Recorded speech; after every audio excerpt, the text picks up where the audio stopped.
Hello, everyone. For those of you that don't know me, my name is Michael Novak, and it's officially been 2 years since I stopped uploading YouTube videos. Hi, I'm back. Wow. Alright, so for the 10 people that have ever watched me on this platform, I bet you're probably surprised to see me back, right? 2 years. I was thinking I should do a video at some point about why it is that I quit. To make a long story short, I just kind of stopped feeling it. I just sort of stopped wanting to do it. You know what I mean? I just sort of lost the enthusiasm to create content, so I quit. But I'm back today, and it's a very special reason that I'm back. It's because on the 23rd of December 2014, when I was 17 years old, I created a video for myself in the future, 5 years in the future to be exact, sort of a time capsule video. And today, I'm gonna look at it for the first time in 5 years. Wow, jeez. This is gonna be exciting. I've been looking forward to doing this video for 5 years. It's been 5 years in the making. So this should be good. This should be really good. So we're gonna go over the video that I created for myself in the future 5 years ago, point by point, and I'm gonna respond to myself. So this should be good. I don't know if any of you have watched the movie 8th Grade by Bo Burnham, but if you have, then this is sort of uncanny, isn't it? Anyway, let's begin. So this is a weird video to make. Hello, Michael from 2019. I'm a little snotty. Wow. Alright, first of all, let me just cut myself off right there. Jesus Christ, look at me. Just look at me. I mean, I've always been white, but Jesus, I was overexposed. Now, a little funny detail about this video that you might not know is that back then, when I was 17, I had been making YouTube videos for, 3 years? So I did have some equipment. I did have a lighting kit and green screen and all of these things, but I didn't have a professional camera, like a DSLR or whatever. So I was recording on a Samsung Galaxy phone, which didn't really have the best quality, but there you go. Also, listen to my voice. Jesus Christ. Actually, I remember it was about 4 months after recording this video that my voice changed, and then I went through puberty, I guess. So exciting, isn't it? And look at my hair. Jesus Christ. Don't you ever go to the... Fuck me. I just had given up on myself, hadn't I? Let's continue. This is December 23rd, 2014. Oh yeah, it is. Merry Christmas, everybody. Forgot to mention that. Happy holidays. And I am making this video to you in 2019, and I'm very anxious because it's a scary thought to think about the future and where I'm gonna be and that sort of stuff. I mean, it is a scary thought, but I just want to point out how I was sort of exhausted, out of breath just from talking. So the shape, not good, Michael. Definitely want to do something about that. All right, let's go. So let's cut right into the bone. I have a few questions I would like to ask you. I hope you will answer them. So how's it going? Where are you now? Where are you living? What are you doing? All right, first things first. I asked myself, where are you now? Where are you living? All these things. Well, I still live in Copenhagen. I still live in Denmark. I know when I was about 17, I would have thought that 5 years in the future, I would have, evacuated Denmark, moved to a different place like the UK or the US, but I'm still here, and quite frankly, I don't think I'll ever leave Denmark. It's kind of a neat country. So I'm still living here. I'm home for Christmas right now, but usually I live with my girlfriend in our apartment. So, but I'm still in Copenhagen, so there you go. What did you end up doing after college? That's what I want to know. What did I do after college? Now, a little backstory, a little context. I am not a native English speaker. This is my second language. So what I meant to say was high school, not college. I've never gone to college, but I've gone to high school. And when I was making this video when I was 17 years old, I was in high school. I had just begun high school, actually. And so yeah, after high school, I started on an education as a film and TV production technician, where I met my girlfriend. That was about 3 years ago. And then I sort of changed my entire life. I stopped producing YouTube videos. I stopped making any videos in general. I stopped editing, I stopped filming. So if I'm a little rusty, you'll know why. I completely quit 2 years ago and completely changed line of work. I started an education to become a truck driver, which is an education that takes 3 years. And many people think that that sounds stupid, like 3-year education to become a truck driver. Are you kidding? But yeah, it would take a long time for me to explain why it's an education and why it's important and like how much there actually is to it. But yeah, I'm a truck driver. I'm a delivery driver, sort of like FedEx or UPS, just for a Danish company. I drive a truck around in a certain area, like a city, and I deliver pallets and packages and whatever to people. And I quite enjoy it, actually. You know, it's a good job. I get to be outside all day. I got tired of, you know, having a life where I would sit inside all day and edit or write or whatever and have, you know, all of the complications that you have with having to make things like movies or videos or whatever, you know, because there's always just way more problems. For me, like, making videos, making movies was nothing but problems. Like, problems from we began to we finished, you know? If it wasn't this, it was that, it was something else. Like, there was a bajillion problems all the time, and I just got tired of it. And I got tired of spending all those fucking hours editing. You know, I still like to write and I still like to produce. It's not that, and I don't think I'll ever, you know, go away from it completely. I'll probably return at some point, but I just got tired of it, you know? I just got tired of it, and I wanted to change my life, and I wanted to do something where that allowed me to spend time outside and to be active, because I'd never been active in my life. I've always been a student, and, you know, I just wanted something different. And now I get to work outside all day. I never sit inside anymore. I'm barely even home ever, you know what I mean? So I just, you know, and I enjoy life a lot more now. That's the thing about it. Like, it may have been a heavy shift in careers, but I'm enjoying it a lot more, I'll tell you that. It's hard work. It really is hard work. But I enjoy it, and I love talking to people and socializing, and like, because I'm not one of those drivers that drive to like other countries or whatever and just sit in the truck all day. I'm a delivery driver, so I have like 25, 30, 35 places I go every single day, and talk to people and socialize and just, you know, and you get a relationship with people. I drive in a specific area, so I have, you know, relationships with my customers, the same customers, because I see them every single day. And, you know, there's just a lot in that. And I have a lot of colleagues. We are about 150 employees in this company. And, you know, I just love having coworkers.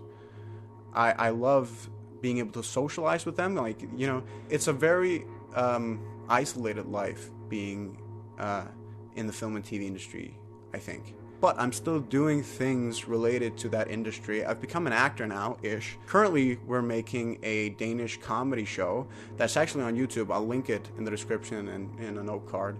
But yeah, it's in Danish. It's really funny, though. I'm the main part, so it's sort of about me, or about my character, and it's just really funny. And it's a show that sort of integrates two cultures, and it's really fun to work on. It's really fun to be in, and it's, you know, and it's really great not having the responsibility of having to write it or edit it or like make sure the production goes according to plan. I love just, you know, showing up, being on set, doing my lines is all I have to focus on. It's doing my lines and acting, and the rest of all the problems go to the people that create it, not me. So, for example, we had a scene that we shot where we were using fake guns and people were masked, and so the police showed up with like SWAT team and everything. They showed up like 30, 40 police officers with their dogs and like rifles, and it was like they thought it was a terrorist attack,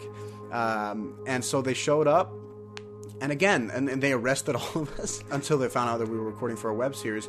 But, you know, again, not my problem. It was the creator of the show that had to call up the vice chief, principal, whatever you call him, of the police, and like apologize and ask for forgiveness. I didn't have to take any part in that. I just had to be there. And that's what I like about it.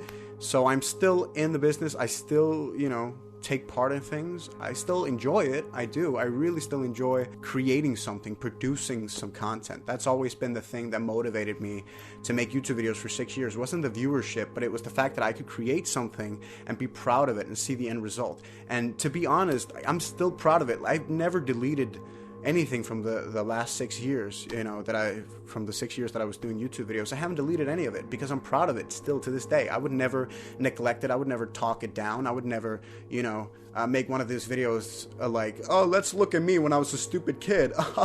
So ridiculous. Like, no, I'm proud of it. I'm proud of what I created. I'm proud of the fact that I documented my childhood from I was 14 till I was 20 years old. All my teenage years, basically, are documented on camera. And it's really cool and it's really interesting being able to go back, watch my videos and see how I sort of evolved, how I sort of changed, how I became an adult. That's really interesting, and I'm really proud of the fact that I've been a YouTuber for 6 years, and I wouldn't have changed it for the world, honestly. So I'm not bashing anything that I've done or the film and TV industries or whatever. I just needed some change. So, did you do the gap year thing? Because I really think you need it. I really think we need it. Right, so the gap year, I wanted to do a gap year after high school, and I did, but I only managed to pull off like 6 months because then I got bored. I just, I had to do something. So I started the education as a film and TV production technician, and, I've not been unemployed since. I haven't been not doing anything ever since. So but I really was looking forward to it at this point when I was 17 because, I was tired of going to school at this point, so, But yeah, so that's the answer to that. Do you still do YouTube videos? I hope you still do. I hope you still do. What kind of equipment do you have now for making YouTube videos? This is very nerdy, but that's who we are. We're a nerd. Yes, we are a nerd, Michael, and we're proud of that fact. No, I don't do YouTube videos anymore. I stopped 2 years ago. I still have the same equipment, like a Blue Yeti microphone, Sony DSLR A58 with an 1855mm lens, and a softbox kit for lighting. So I still have my equipment, and I still have the green screen, the 5x7 reversible green and blue screen. Do you still watch Doctor Who? God, I hope you still watch Doctor Who. So here's a little context. I created a channel called Doctor Who is My Life, or DW is My Life, and it's about this show called Doctor Who.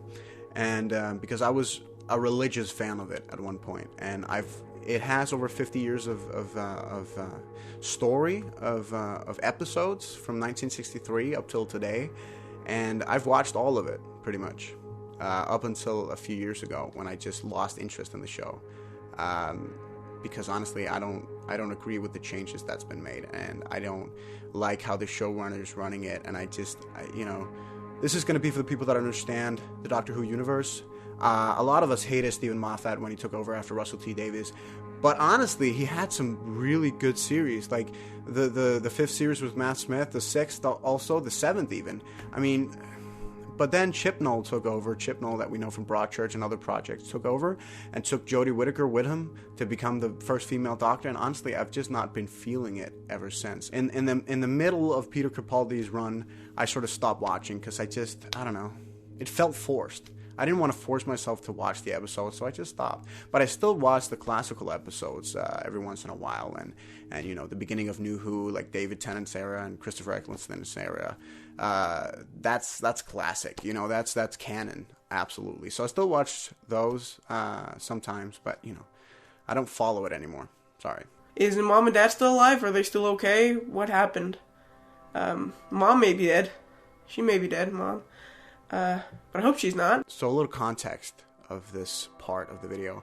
When I made this video, my mom was very ill. She had a very rare lung disease, and she was diagnosed with it back in 2012. So when I made this in 2014, she had been sick for a couple of years, and she basically had this condition where she only had 20% of oxygen, where normal people like you and I would have close to 100%. She only had 20%. And right before you die, the majority of people have around 18% of oxygen. So she had only 20%, consistently. And so she was hooked up to an oxygen machine 24 hours a day, and she got very, very ill. And I regret to inform, but back in May of this year, she passed away 2 days before her 54th birthday. And honestly, it's been a really fucked up year. I lost one of my very close friends as well back in January in a horrible fire that erupted in his apartment. And it's just, I don't know, man. It's tough. I lost her back in May, and I go to a psychiatrist to try to work things out, but it's honestly been the hardest thing I've ever had to go through. Especially the last year before she died. She got very, very ill very, very quickly. She had been consistent for 6 of those 7 years that she lived with this condition, but in the last year or something before she died, it just quickly just derailed, and she became much worse. And I think the hardest part, I'll make a video about this separately, I think, but I think the hardest part was watching someone you have so close to you, someone you love so much, get destroyed from the inside and out, and not being able to do anything about it. So yeah, that was very, very hard. That was very, very tough. But yeah, I lost her. My dad's still in good health. He's 65 years old. He retired a couple of years ago, so he got to spend the last couple of years with my mom when it was just the two of them. When my brother and I were working, it was just the two of them at home, and he's told me that he appreciated that time a lot. And obviously we all miss her. I've been trying to take care of my dad as much as possible ever since, and it's a struggle, really, but I have a lot of great people around me. My dad's really great too, and just, it's great to have somebody to talk to. And yeah, but my girlfriend helped me a lot during that process of her becoming so ill and dying and all that. I was close to breaking down mentally a few times, and I could always go to her place and she would calm me down, and she would, I still lived at home at that point. Up until she died, I was living at home to try to spend as much time with my mom as I could, but it was tough, man. And losing your mom when you're 21 years old is not fun, and it's really fucked up and really hard. So honestly, I wouldn't wish it for anyone, not even my worst enemy. But it happens. That's life. It's fucked up, but we still have to get through it. We still have to continue living. That's the hardest part about it, man, is having to continue on living every single day. And it's like the world will still keep turning. There's over 7 billion people in this world, and nobody gave a fuck about my mom except for us, her closest relatives. So and it's hard. It sounds weird, but it's hard to see the world just keep turning and just forget all about the fact that she ever existed. It's hard, but we just got to keep struggling, got to keep getting up every day and doing whatever it is that you do. I just try to strive on every single day, going up, going to work, taking care of my girlfriend and my friends and my family, and just being the best version of myself, and trying to work things out so that it doesn't come haunt me in a few years. Because I think if you bottle it up, and if you don't talk to anyone about it, and you just sort of keep it to yourself, I think you risk sort of being haunted by it in the future, and I don't want that to happen. So I am seeing a psychiatrist. I've been seeing a psychiatrist for a few months now, and it's really good. It's really good to sort of talk about things, and it helps me be able to look forward and try to move on with my life. So yeah, it's a struggle, it's a process, but it's necessary. So that was the very long answer. This is turning out to be a very long video, but fuck it, I don't care. Let's continue. Are you healthy? Did you do anything about the weight? I hope you did. So yes, this is another chapter. Yes, I did do something about the weight, Michael. You'll be happy to hear. At this moment, I've lost about 30 kilos. When I made this video, I was at my heaviest. When I was 18, I stepped on the scale and it said 123 kilos. And it just sort of felt like I needed to do something about it. So at that very moment, I changed my life. I started exercising, and I started eating properly, and I started pulling my head out of my ass and working hard to, get a healthier body. And I've lost 30 kilos. I'm still not quite where I want it to be. I still need about 10 kilos to be at my target weight, but it's honestly the best thing I've ever done for myself was lose the weight. It's always been a struggle for me. I was fat since I was 8 years old, and it was always a struggle for me to lose weight, but I finally fucking did it. and it feels great. And just the fact that I have a more healthy relationship with food now, it's just a great benefit and just means a lot. So, it's great. And right now I'm just enjoying the benefits of having lost all that weight. Like the thighs not itching together, no holes in my pants anymore because of the thighs, not being out of breath every step I take, being able to be active without being scared of it. Like when I was in high school, I was scared of gym class. I was scared of being active, you know what I mean? Because I would get out of breath so quickly. I couldn't do what my classmates could do. And, it wasn't fun. It really wasn't fun. But now I have a job that I get up to about 20,000 steps each day. Like, I have a very active profession, and I love it to bits. And I would never have been able to have that if I would have still been big. I remember when I started working at the place that I currently work for, it was about 2 years ago, and I was heavier set back then. I've lost about 10 kilos since, I think. And even just that, I could feel it when I started, that I wasn't in shape, that I would get exhausted, easily. So, it's great. It honestly is. I mean, my life has never been better, than since I lost all that weight. I've gotten so much more confidence and so much more belief in myself. And when I was this fat, I was miserable. I'm not saying every fat person is miserable, but I was miserable. I was fucking miserable. I hated my life. I hated my existence. I hated every single day, because I was depressed and lonely and, just miserable. And now my life, it's never been better, man. It's just, like, on a serious note. And it's the best thing I ever did for myself, 100%. So, success, Michael. We became a success. What else do I want to ask you? Do you have a pet? How's Jago? Is he all right? What's going on with him? How's Jesper? How's he? So, Jago's my dog. Well, he's the family dog. He's laying right next to me because I'm home for Christmas. But yeah, what is he now? He's 8 years old, I think. He's getting old, dude. He's getting really old. He's from 2011, so that'll make him 8 years old, turning 9 in April. Yeah, Jesper's my big brother that I mentioned earlier. He still lives at home with our dad, but he's doing all right under the circumstances. We're all struggling, but yeah, so. Anyways, I don't know if I have any more questions for you. So imagine you could see yourself 5 years in the future. Imagine you could talk to yourself in the future, and just listen to me. I don't have anything else I want to ask you. Like, what the fuck? Like, I would have a bajillion questions to myself 5 years in the future. I might make another one of these, I don't know, and ask more sort of relevant questions. I might make a new one. Should I make a new one? Let me know. Probably will. I don't know. It's fun, though, isn't it? It's cool. It's really cool. I'll be honest with you. I watched Lacey Green, my homegirl, back in 2017. She had done the same thing. Like 5 years earlier in 2012, she'd created a video for herself 5 years in the future, and I sort of copied her.